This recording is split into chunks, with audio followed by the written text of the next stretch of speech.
So what is a fraudulent conveyance and how does it affect a lawsuit or a judgment you may have against somebody? Remember, we're not attorneys, we're not giving you legal advice, but as a licensed private investigator, many times we're searching for fraudulent conveyances. Basically what that is if you have a bankruptcy case or a lawsuit or judgment and the other party, the losing party, starts to move assets out of their ownership, that may be a fraudulent conveyance. For example, if you have a lawsuit claim against somebody and they have assets that could pay off that claim, but then they sell them off or they transfer them away or they give them away, that's putting your assets that you have claims on out of your reach. This is a case in a very large lawsuit for Johnson & Johnson, a major pharmaceutical company that lost a lawsuit for talc in things like baby powder that caused injuries and caused illnesses, that they lost a lawsuit. Johnson & Johnson is going forward with a third bankruptcy plan to settle lawsuits that talc products cause cancer. But what happened was they announced they were going to transfer.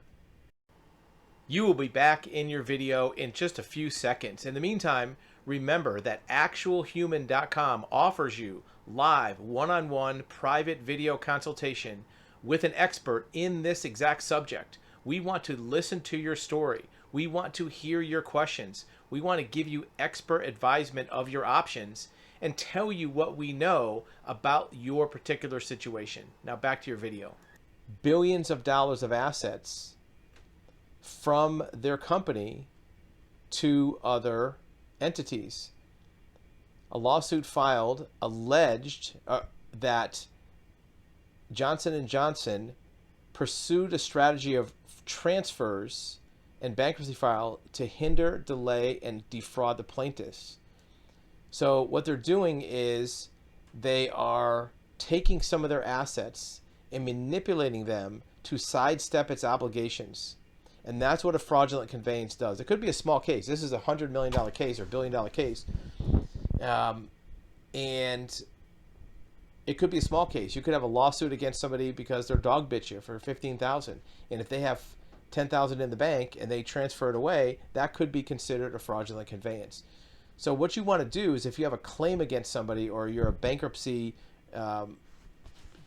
creditor, you want to make sure you're searching to make sure the assets are not going south. And you can contact us below if you want more information about how to do that research, how to do that asset tracing to find out if your judgment claim is being weakened because the debtor is doing funny business with their assets to try to keep it out of your control.